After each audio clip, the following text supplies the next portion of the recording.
pacaran, kenapa kita bedakan?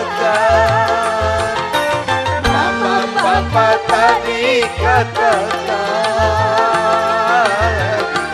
malu didengar orang.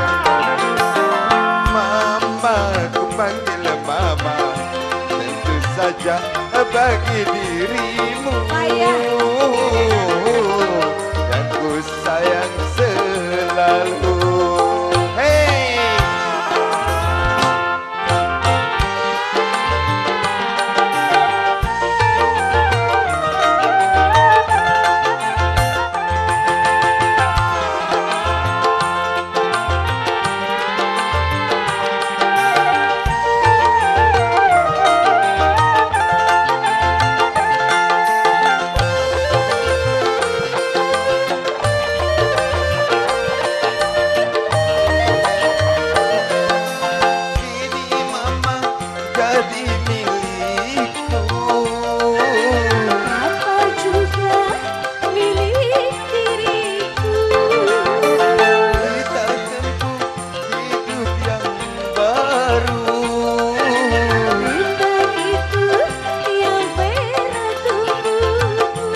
Sama-sama suka, sama-sama senang, sama-sama cinta, sama-sama sayang.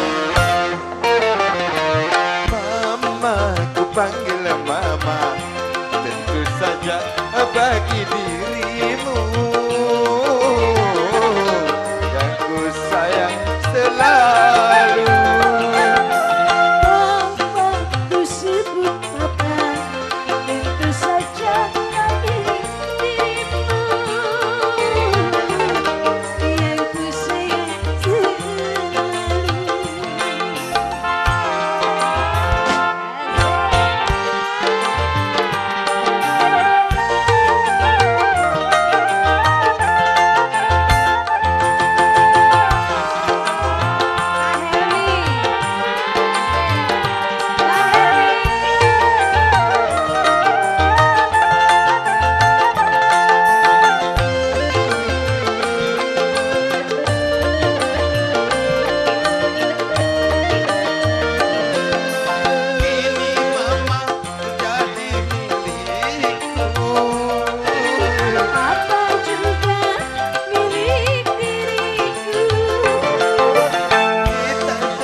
Sama-sama cinta, sama-sama sayang.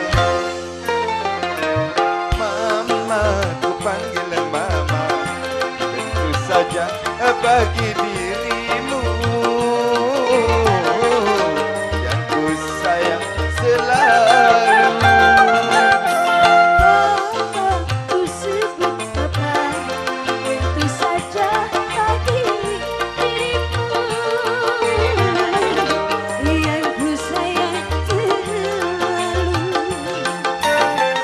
bagi kita berpacaran, kenapa kita bedakan? Mama papa tadi katakan, malu didengar orang.